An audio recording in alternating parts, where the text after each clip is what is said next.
Euh, Peut-être juste C'est cliquer. la flèche. ah, voilà, voilà. Donc, quelques infos d'abord sur les notions de bruit et en lien avec la santé.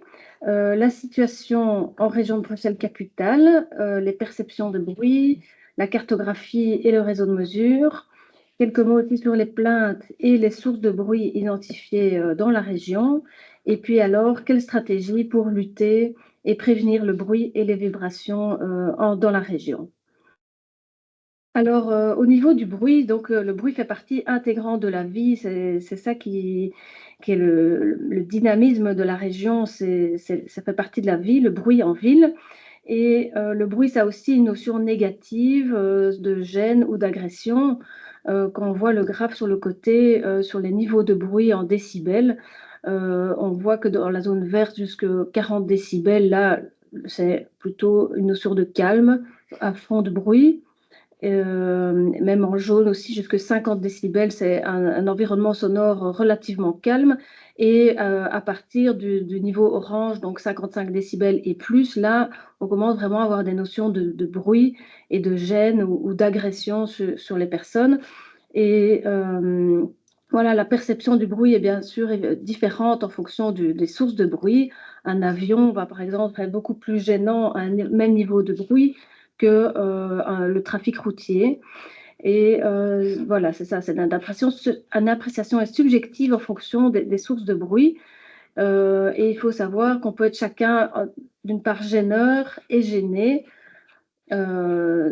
Si j'utilise ma voiture et que je traverse la ville, ben, je vais gêner certaines personnes. Et en même temps, je vais être moi-même impactée par le bruit des transports à un autre moment. C'est la même chose pour le bruit. On peut émettre soi-même de la musique et voilà, on apprécie la musique. Et alors, d'un autre côté, on va être gêné par la musique du voisin. Voilà, les J'ajouterais, collègues peuvent aussi intervenir en fonction s'ils le souhaitent. Et j'ajouterais donc, que l'impact du les bruit, décibels, excusez-moi, mais un truc oui, important, c'est que le niveau de décibels, c'est une échelle logarithmique. tout à Donc c'est fait. important à comprendre ça. Et ça, les gens ne perçoivent pas nécessairement. Mhm. Et Oui, tout à fait. Et c'est vrai que quand on réduit, par exemple, de quelques décibels, l'impact du bruit est parfois réduit de moitié. oui, Voilà. Oui, oui. En fait, c'est vrai que 1 ou 2 décibels, ça peut paraître parfois pas grand-chose, alors qu'en fait, ça a déjà un effet, enfin, à partir de 3 décibels, c'est assez, significatif et l'échelle du bruit est effectivement difficile à comprendre, à plein de niveaux. Dans plein de dossiers, ça peut être, un petit peu compliqué, en fait. Alors, le bruit a un impact très important sur la santé. Comme on sait d'abord un effet auditif donc sur l'oreille, ça peut créer des acouphènes, des pertes d'audition. Et aussi, ça a un impact plus général sur la santé au niveau de la concentration. Évidemment, s'il y a beaucoup de bruit, on ne sait pas se concentrer. Et aussi, ça peut créer du stress et des problèmes cardiovasculaires qui sont liés. Et alors aussi des problèmes d'insomnie. C'est dans un environnement, il y a beaucoup de bruit, évidemment, pourra pas dormir, mais même si on dort avec le bruit ambiant, ça peut aussi avoir un impact sur la qualité du sommeil. Aussi sur les performances, par exemple dans une école, s'il y a beaucoup de bruit, ça peut, bien sûr, les élèves vont avoir du mal à se concentrer, ça va avoir un impact sur leur performance. Alors, la situation en région de Bruxelles-Capitale, quelques infos. Alors, sur les perceptions, le bruit en ville, bien sûr, ici, on a fait une enquête de perception en 2018 dans le cadre du troisième plan bruit. Les Bruxellois estiment que voilà, le bruit, c'est normal en ville, c'est la preuve qu'il y a de la vie ici. Vraiment, il y a le silence, on va trouver ça peut-être étrange. Et en même temps aussi, près de 4 Bruxellois sur 10 pourraient déménager à cause du bruit et estiment que leur logement est mal isolé. Donc voilà, ça c'est un point important pour la politique communale, régionale. Ça a un réel impact. C'est une des deuxièmes sources de pollution. La pollution les plus importantes, c'est le bruit. Et les 5 plus grandes sources de bruit qui gênent les Bruxellois, c'est tout d'abord le trafic routier, vu le réseau de routes denses dans la région. Ensuite, le trafic aérien, vu l'aéroport qui est proche. Le bruit des sirènes aussi a un gros impact. Les chantiers. Et enfin, le bruit du voisinage. Il faut savoir que les Bruxellois sont favorables, donc pour 70%, à réserver des zones sans voiture et aussi dans leur quartier.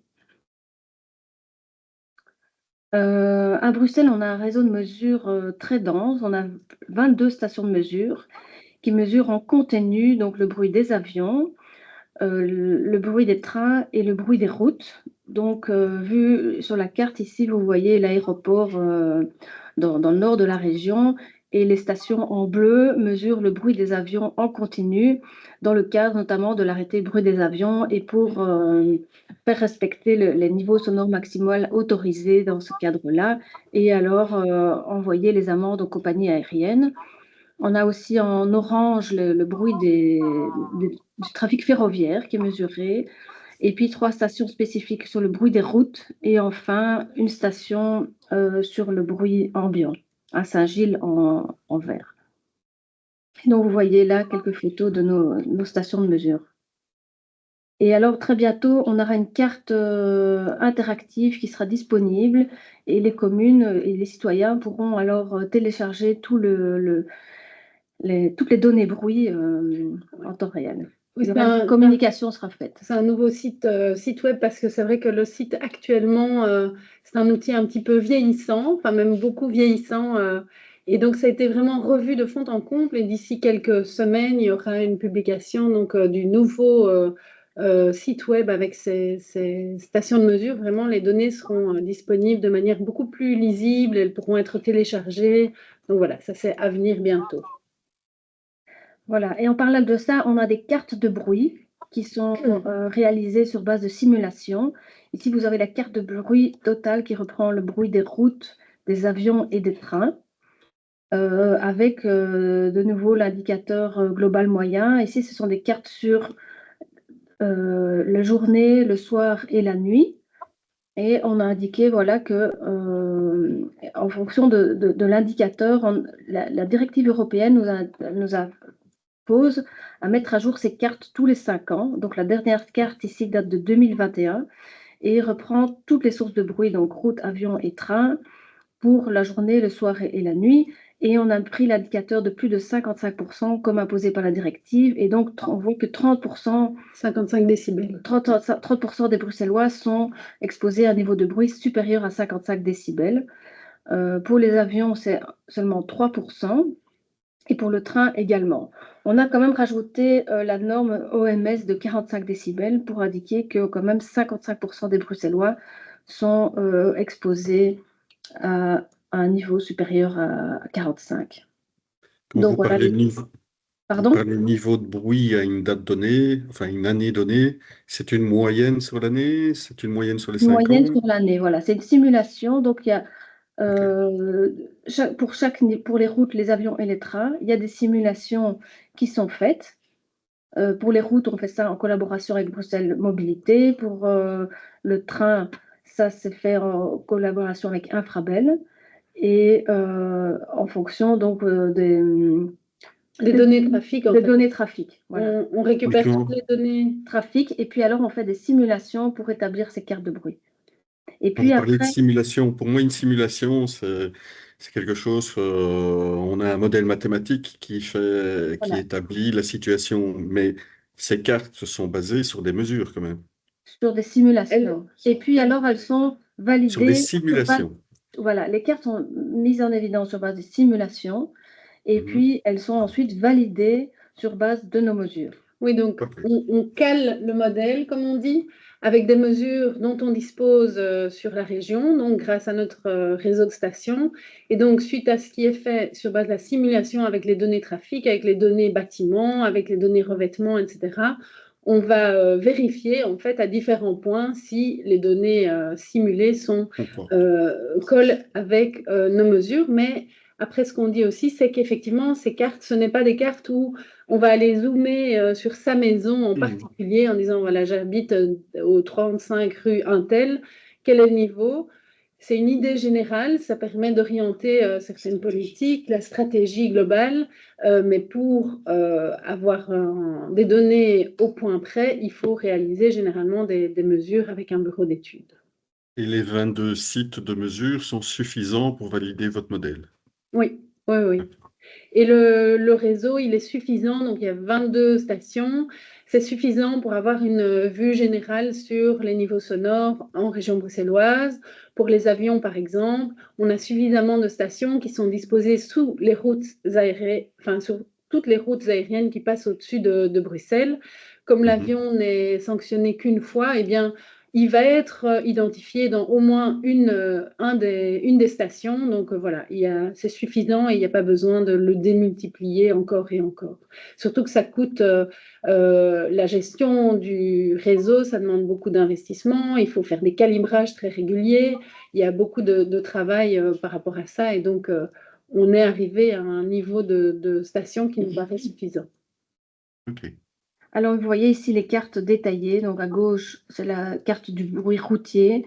Au centre, le ferroviaire. Et à droite, le trafic aérien, avion. Et donc, vous voyez que les cartes, au niveau des routes, il y a quand même beaucoup de routes qui ont un impact important, donc avec des niveaux supérieurs à 65 décibels. Et donc, il y a un impact important sur les Bruxelloises et les Bruxellois. Et donc, on voit vraiment toutes les routes qui sont tracées parce que dès qu'il y a un front bâti, le niveau sonore réduit assez vite. Pour le train, on voit aussi que le train a un impact important au niveau des lignes ferroviaires aériennes. Et dès qu'on rentre en souterrain, alors le niveau de bruit est tout de suite à zéro. Et pour la carte des avions, on voit que l'impact du front bâti, évidemment, n'a pas d'impact puisque les avions passent en aérien. Et donc, on voit qu'une grande partie de la région est impactée. Oui. En dessous, vous avez aussi la carte des points noirs routiers et ferroviaires. Donc, ce sont des zones qui sont exposées à des niveaux de bruit importants et où la densité de population est importante. Et donc, dans le cadre de réaménagement de ces voiries, le bruit doit être évidemment pris en compte par les gestionnaires de voiries communales ou régionales. Ça peut aussi donner une indication sur quelles voiries sont à réaménager en fonction du bruit. Ok. Alors, au niveau des plaintes, on a notre service inspection à Bruxelles Environnement qui récolte les plaintes. Il faut savoir que voilà, l'année passée, les quelques dernières années, on a environ 5 à 600 plaintes qui rentrent chaque année et plus de 2 tiers des plaintes concernent le bruit. Il faut savoir qu'un Bruxellois sur 2 a déjà été confronté à un problème de bruit et 60% ne s'est pas adressé à quelqu'un. Donc, c'est un réel souci pour les Bruxellois. Oui, et donc là, on parle bien des plaintes qui arrivent à Bruxelles Environnement, Ouais. parce qu'évidemment, il y a aussi beaucoup de plaintes qui arrivent à la police, qui arrivent dans les communes, qui ont aussi leur service environnement. Mais au niveau de Bruxelles Environnement, donc de la région, on reçoit toute une série de plaintes, hein, parfois des gens qui sont passés avant ailleurs et qui arrivent chez nous. Et donc, dans ces plaintes relatives à l'environnement, 2 tiers concernent le bruit, donc c'est vraiment une catégorie importante de ce qui est traité par nos inspecteurs, donc la police de l'environnement, qui fait des mesures, pour vérifier la validité par rapport aux arrêtés dont Muriel parlera. Et donc, on est bien ici dans hors bruit des transports, puisque pour les transports, c'est une autre... enfin voilà, ce graphe-ci, c'est vraiment... On va expliquer après. Ouais. Alors, quelles sont les sources de bruit importantes? On voit que près de 30% concernent les équipements. Donc, ça peut être, par exemple, une porte de garage, un ascenseur, ce type d'équipement. Près de 30% aussi les comportements, ça veut dire des terrasses qui font, des gens qui parlent dans la rue fortement, le bruit de voisinage. C'est aussi une grande source de bruit. Quand on parle des installations techniques, là, on va parler des hôtes, par exemple, de cuisine, aussi des installations techniques en toiture, comme les pompes à chaleur qui sont de plus en plus installées dans le cadre de la transition énergétique. Et ben là aussi, ça peut créer beaucoup de nuisances en fonction de l'installation. Et puis aussi la musique amplifiée, bien sûr, c'est une source importante. Quels sont les secteurs? Bien sûr, le logement, vu la grande densité de logements à Bruxelles, l'ORECA, vu les terrasses, la musique, et aussi les commerces avec les chargements, déchargements, ça peut créer beaucoup de nuisances. Et bien sûr, les chantiers aussi, les gros chantiers de rénovation, de construction. Et puis, comme on le disait, donc ça, ce sont des plaintes qui ne sont pas introduites au niveau de la division police de l'environnement, mais on a aussi plusieurs plaintes collectives liées au transport. peut être pour des problèmes de coussins berlinois, de routes défectueuses, de métro ou de tram. Et donc, un outil important qu'on a développé ici, c'est le portail Infobruit qui existe déjà depuis plusieurs années, qu'on va aussi remettre au goût du jour fin de l'année. Et donc, c'est vraiment, vous pouvez aussi renvoyer les citoyens vers ce portail qui identifie les différentes sources de bruit, transport, voisinage, commerce, loisirs et services. Et, ce portail fait le lien avec les différents acteurs, donc que ce soit la STIV, Infrabel ou le service de médiation de l'aéroport, et fait aussi le lien avec les services médiation des communes. Chaque commune dispose d'un service de médiation et qui sont vraiment un relais super important et nécessaire pour, avant d'introduire une plainte, on conseille toujours de discuter avec le gêneur, celui qui émet la source. Et pour ça, les services de médiation sont un très bon relais. Et puis, alors, le portail permet de porter plainte de manière individuelle ou de manière collective. Dans le cadre du bruit des transports, plusieurs citoyens peuvent se mettre ensemble et introduire une plainte. Il y a toute une, comment dire, une procédure qui est prévue dans l'ordonnance bruit à ce sujet-là.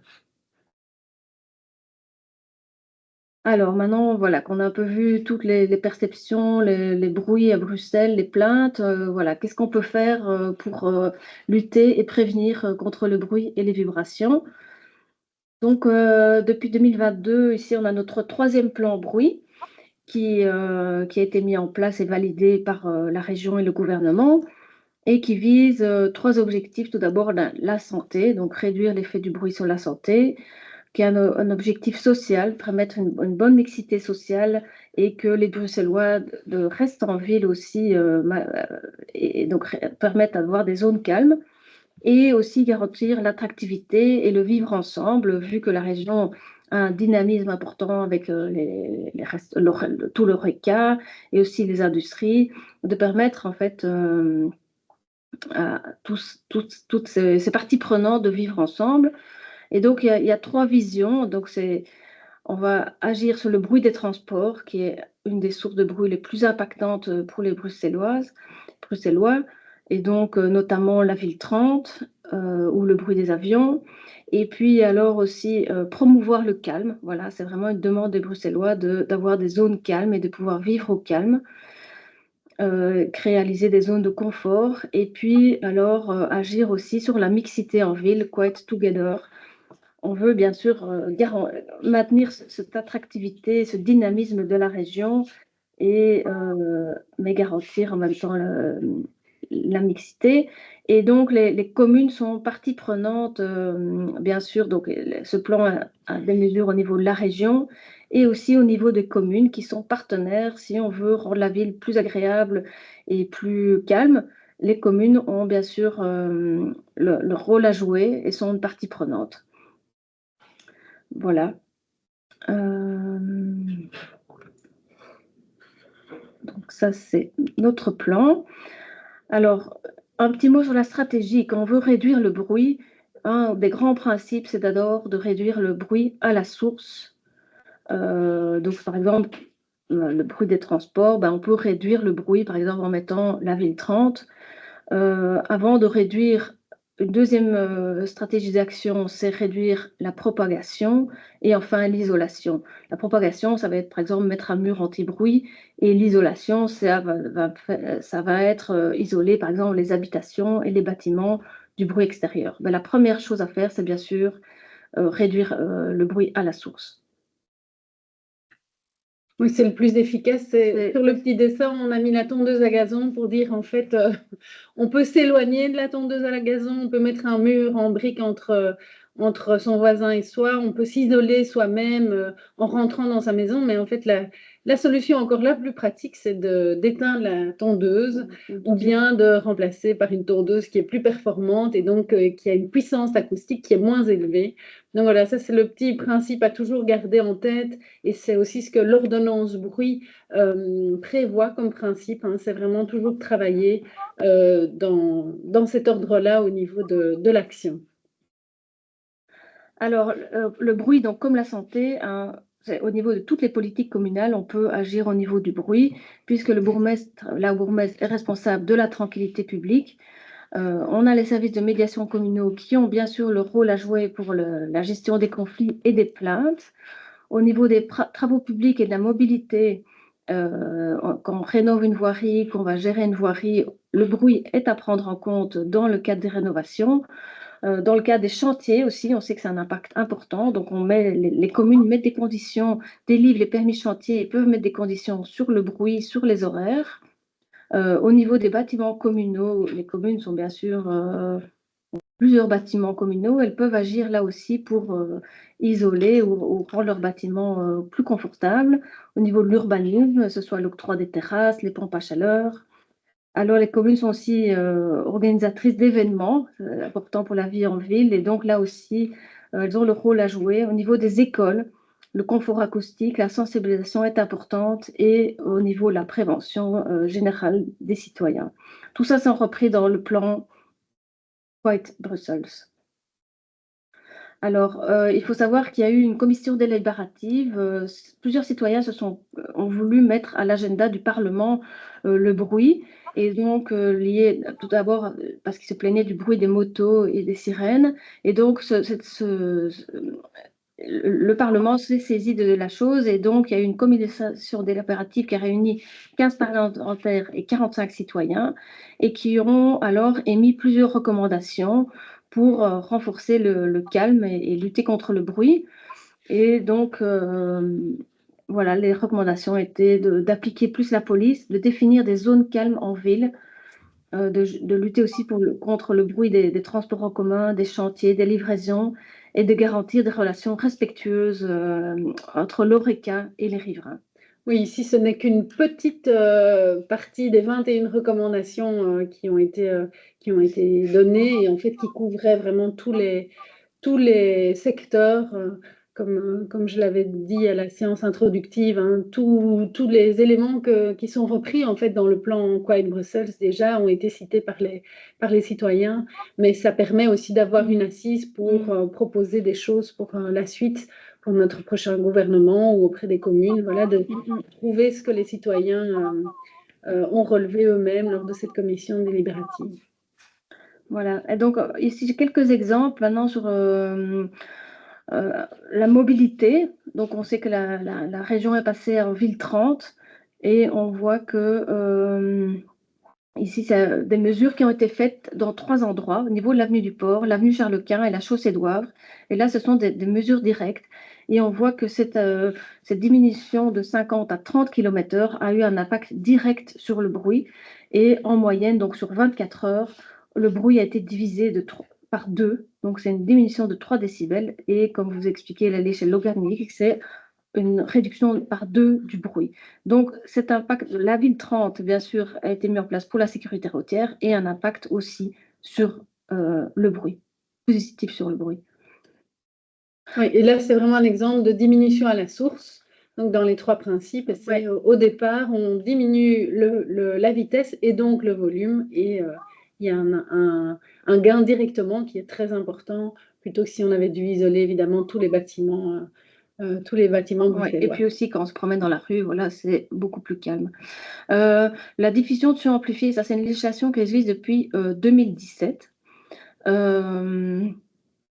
Et donc, voilà, pour protéger la santé directe, voilà, la santé pour prévenir les impacts sur l'audition des Bruxelloises et Bruxellois, il y a une législation qui a été mise en place et donc qui définit 3 niveaux sonores différents et quand on diffuse la musique amplifiée.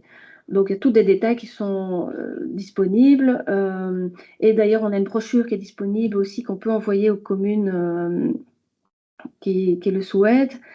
Et quand on a des niveaux sonores plus élevés, bien sûr, il y a plus de conditions pour garantir la santé des citoyens. Il faut savoir qu'après minuit, les établissements qui diffusent la musique amplifiée doivent faire une déclaration à la commune, sauf s'il y a un permis d'environnement. Et donc, dans tous les cas, ça s'applique. Lors d'un événement en plein air, par exemple, cette législation est à respecter, mais il faut savoir que le bruit de voisinage et les permis d'environnement est la législation permis d'environnement est aussi à respecter. Alors, il y a eu, donc si on ne peut pas respecter les normes de bruit de voisinage ou les normes du permis, soit il faut baisser le son, soit il est possible en fait de demander que le bourgmestre octroie une dérogation. Il faut savoir que cette dérogation a été attaquée par le Conseil d'État et que le cadre légal est en cours d'être modifié pour pouvoir encore garantir cette dérogation par le bourgmestre. Et que, mais voilà, dans l'attente, la dérogation est possible, mais peut être attaquée. Donc, l'ordonnance doit être modifiée. Donc, on parle bien d'une dérogation pour les normes de bruit de voisinage, pour les événements en plein air, donc uniquement ceux-là, qui, quand on diffuse, quand on fait un concert en plein air, évidemment, on ne sait pas mettre d'isolation, on ne sait pas mettre de protection. Et donc, dans ces cas-là, on peut parfois obtenir une dérogation pour ne pas respecter les normes de bruit de voisinage. Ça, c'est une chose. Alors, comme le disait Muriel, pour l'instant, au niveau il y a des détails qui sont en train d'être réglés. Mais pour la partie son amplifié, donc protection de la santé, il n'existe aucune dérogation possible. C'est des règles qui fixent des protections. Il faut des bouchons d'oreilles, des choses comme ça.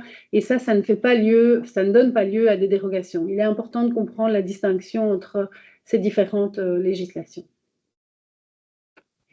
Ok. Alors, quelques infos sur le bruit dans les écoles.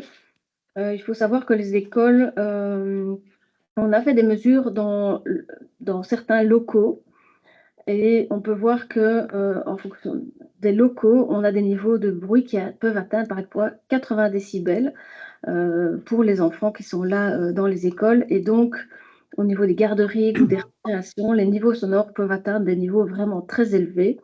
Et donc, en fonction des locaux et en fonction, ça peut avoir vraiment un impact sur les enfants, sur le stress dans l'école. Et donc, il y a des actions qui sont possibles hein, avec l'aide de Bruxelles Environnement, notamment des actions de sensibilisation ou des travaux. Là, je vais venir. Des travaux sont bien sûr possibles et Bruxelles Environnement soutient les travaux dans les écoles pour réduire le bruit. Alors, comme on en a parlé, voilà, les citoyens ont demandé vraiment de pouvoir vivre au calme et trouver le calme en ville. Et donc, on a défini ce sont vraiment des actions à développer, de pouvoir vivre au calme. Et donc, on a défini dans certaines conditions comment on pouvait définir c'est quoi vivre au calme et c'est quoi trouver le calme. Et donc, vivre au calme, c'est bien sûr les quartiers d'habitation avec des niveaux sonores inférieurs à 55 décibels. On réduit le nombre d'activités industrielles, de transport, d'ORECA, pas de commissariat et de zones, ni de casernes de pompiers. Donc là, ce sont les conditions pour pouvoir vivre au calme. Voilà. Et pour trouver le calme, ce sont des zones accessibles à toutes et tous, avec un taux de végétisation important, avec des fonctions de séjour, comme on peut voir sur la photo, et des fonctions de promenade, et aussi avec des impacts des bruits des transports plutôt faibles. Alors, Bruxelles Environnement soutient les communes, bien sûr, pour réduire le bruit dans leur commune. Et on a 3 volets dans le soutien aux communes. On a lancé des appels à projets ou via le plan d'action climat. Oui. Voilà, on soutient les communes. Voilà, pour le moment, c'est un peu en stand-by vu l'absence de gouvernement. Bien sûr, quand on aura un nouveau gouvernement, on pourra de nouveau continuer à soutenir les communes, soit via des stratégies locales de lutte contre le bruit, des actions de sensibilisation, on aide aussi de manière concrète avec des aménagements de voiries, développement de zones de confort. On a aussi travaillé dans des écoles et des bâtiments communaux pour vraiment réduire le bruit. Le facilitateur. Ah oui, alors on a aussi le service du facilitateur bruit-voirie, qui est un service. Donc, quand une commune veut rénover une voirie, elle peut faire appel gratuitement à ce facilitateur qui va alors donner des conseils pour le bruit des voiries et le bruit en espace public.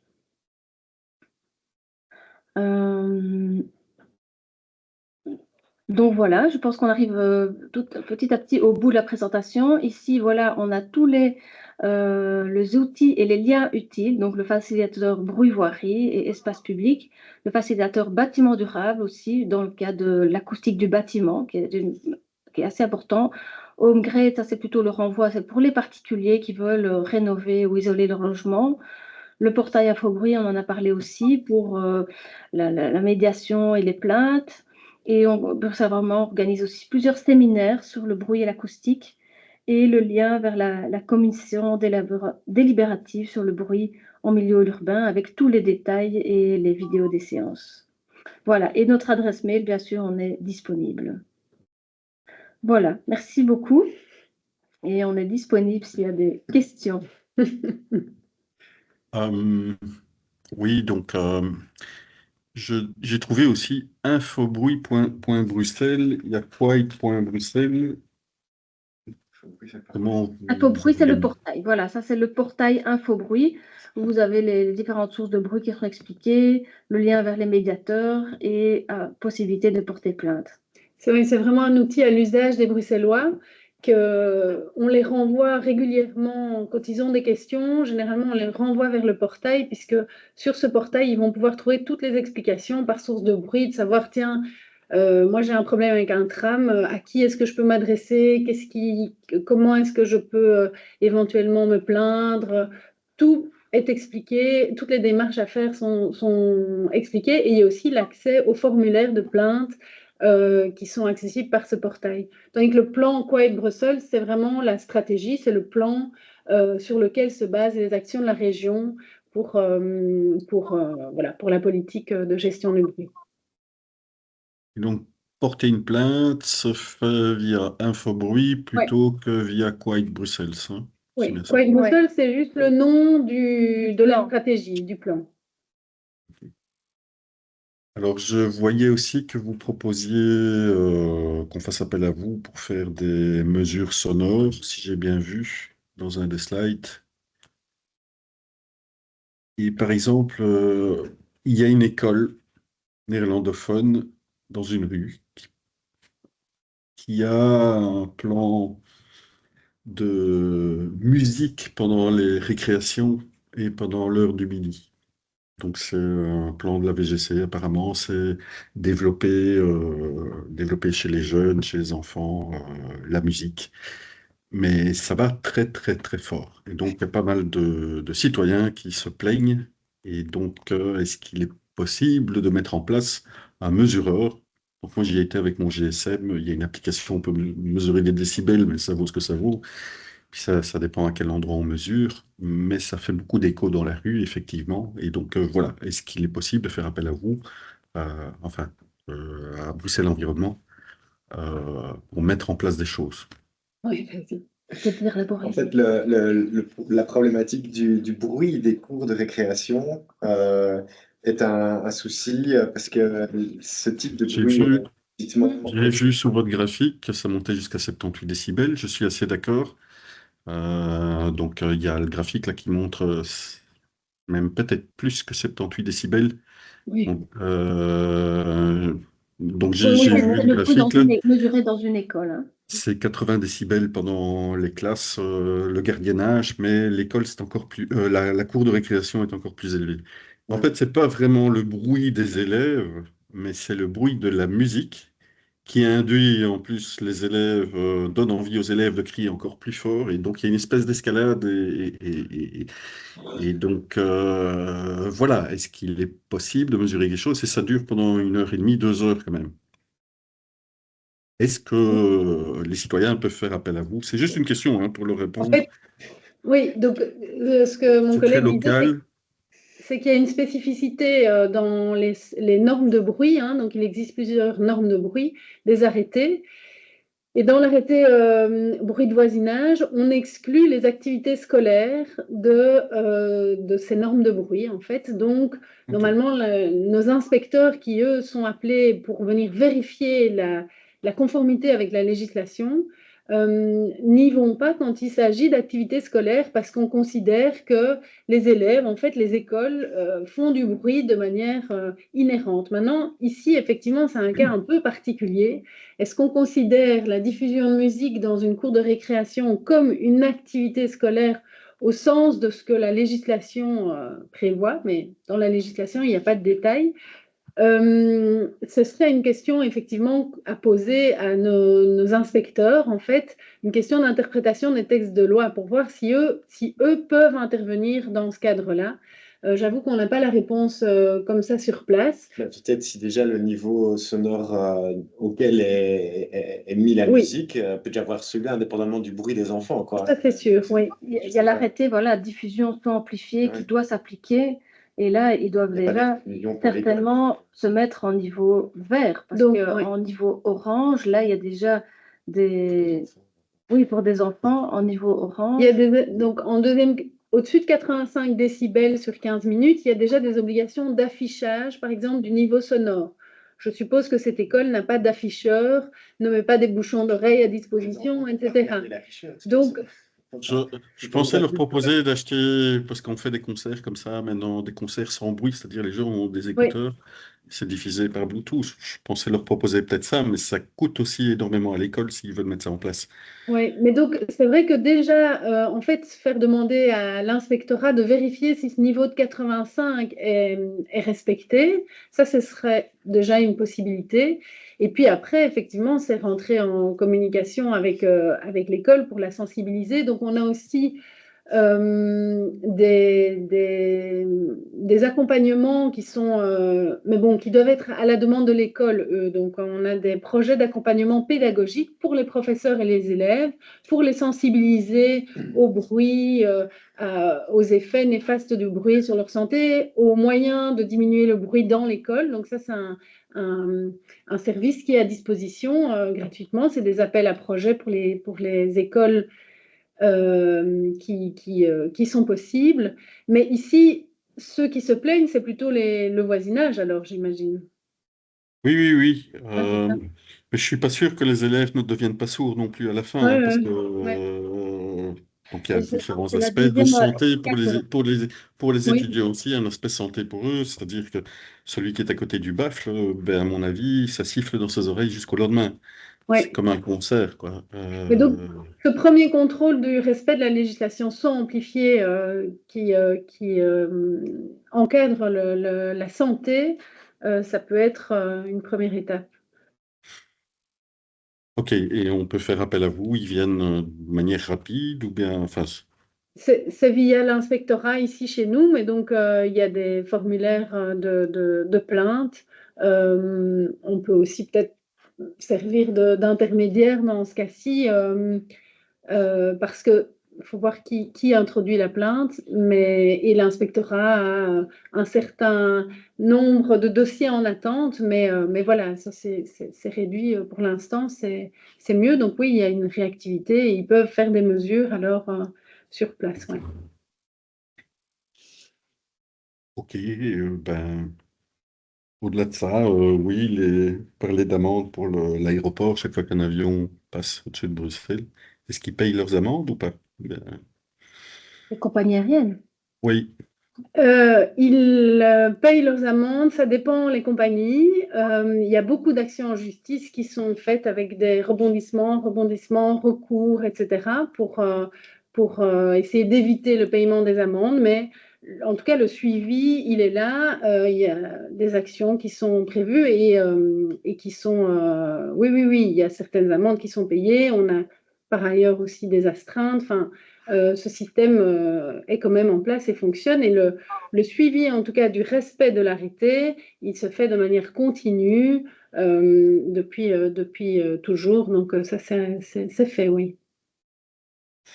et les citoyens ont l'occasion d'installer un sonomètre chez eux. Est-ce que ça a une valeur légale Non. si jamais ils mesurent des dépassements de bruit? Parce que ça dépend où on le met, évidemment. Si Alors, il y a des nœuds et des ventres et on peut tomber sur une zone qui est très bruyante et 5 mètres plus loin, ça peut être moins fort. Mais alors voilà, oui, pour le placement du matériel, évidemment, pour que le matériel et les mesures puissent donner lieu à des amendes, évidemment, c'est un processus qui est très, très encadré. C'est selon une législation, hein, il y a un arrêté qui fixe les conditions de mesure.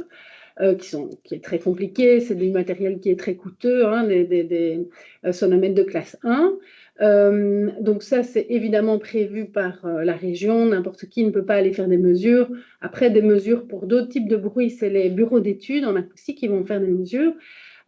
Sinon, pour avoir des idées des niveaux sonores auxquels on est confronté, il y a des applications sur les téléphones, mais qui sont généralement pas très bonnes. On peut faire la différence entre les Android et les autres types de téléphones, hein, type iPhone, etc., qui, eux, ont des micros qui sont déjà beaucoup plus solides et qui sont mieux calibrés, qui vont donner des résultats plus justes. On a fait des tests dans nos laboratoires, mais ça reste des niveaux indicatifs et qui ne vont jamais pouvoir servir, évidemment, dans des procédures judiciaires ou autres, bien sûr. Ok. Bien, je ne pense pas avoir beaucoup d'autres questions. Je vous remercie de m'avoir donné un cours particulier. Voilà. Un tout grand Je suppose merci que vous d'être venu. transmettrez. Donc, moi de formation, je suis ingénieur, je comprends bien le bruit. J'ai eu des cours sur le bruit. Oui, peut-être au niveau métro et tram. On peut aussi faire appel à cet inspectorat pour mesurer les vibrations, parce que le bruit, c'est une chose, les vibrations, c'est autre chose. Ça fait partie de Infobruit, ou bien... Enfin oui, c'est-à-dire que sur le portail Infobruit, on donne des informations sur comment se plaindre. Alors c'est assez particulier dans le sens que pour tout ce qui est bruit des transports, on va demander aux gens de faire une plainte collective, comme l'a expliqué Muriel, pour le cas particulier. Donc l'inspectorat, c'est tout ce qui est bruit de voisinage et donc installation technique. Pour tout ce qui est bruit des transports, que ce soit la STIP ou le train ou les voitures, c'est plutôt, on estime que on va pas aller faire des mesures chez une seule personne qui se plaint.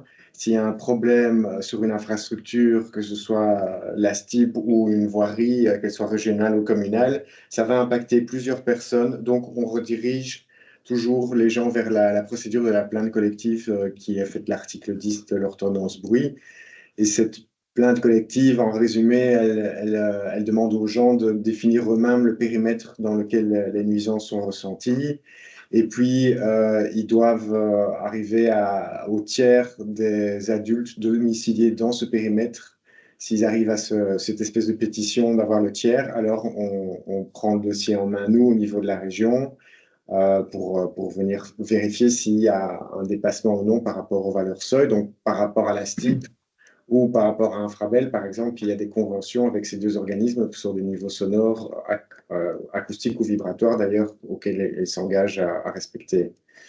Donc voilà, je ne sais pas si vous voulez parler en particulier des problèmes C'est pour savoir un peu, parce que les vibrations, en soi, c'est de très basses fréquences. C'est du bruit qu'on n'entend pas quelque part. Si je peux... Et donc, ça fait partie d'Infobruit ou bien... Non, ça fait partie des infos données sur le portail Infobruit et donc ça fait partie de la problématique des transports, donc ça ne va pas chez les inspecteurs, ça reste chez nous au niveau de notre service plan bruit ici. C'est nous qui, en fait, sous-traitons alors un bureau d'études qui va laisser pendant une semaine un appareil de mesure. À partir du moment où cette procédure de plainte collective est enclenchée et que donc le tiers des riverains est validé par la commune, nous on va au service population de la commune pour vérifier tout ça. Et donc, voilà, on a des valeurs seuil. Nous, notre rôle à Bruxelles Environnement, c'est d'objectiver. Après, si on voit qu'il y a un dépassement dans le rapport qui est produit, eh ben, évidemment, on envoie ce rapport au gestionnaire de l'infrastructure. Mais donc, c'est vraiment la grosse différence entre tout ce qui est vraiment machine et bruit, où on a des seuils de bruit et de vibration d'ailleurs qui existent et que l'inspectorat peut aller contrôler, vérifier. S'il y a des dépassements, il va engager une procédure, un avertissement, une mise en demeure et éventuellement une amende. Par rapport à tout ce qui est bruit des transports, où là, on considère qu'en fait, on ne fixe pas dans une législation des valeurs limites, mais on a des conventions avec des valeurs seuil et on regarde si elles sont dépassées ou pas. Et si elles sont dépassées, on engage une discussion avec le gestionnaire des infrastructures routières ou ferroviaires, parce qu'en fait, on ne peut pas arrêter les métros parce qu'il y a une personne qui se plaint et qu'on a un dépassement, par exemple, au niveau des vibrations, parce que ça peut être dû à plein de choses.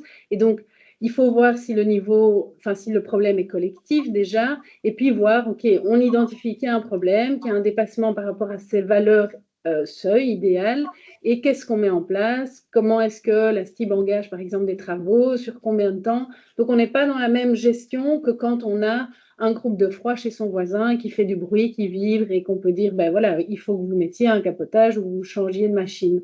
On est dans deux choses différentes et donc c'est des processus différents. Et ça, c'est expliqué sur le portail. Hein, si on va dans la source tram, on va cliquer dessus et là, on va nous expliquer quelles sont les démarches à entreprendre et qu'est-ce que la région peut faire, qu'est-ce que les différents intervenants peuvent faire.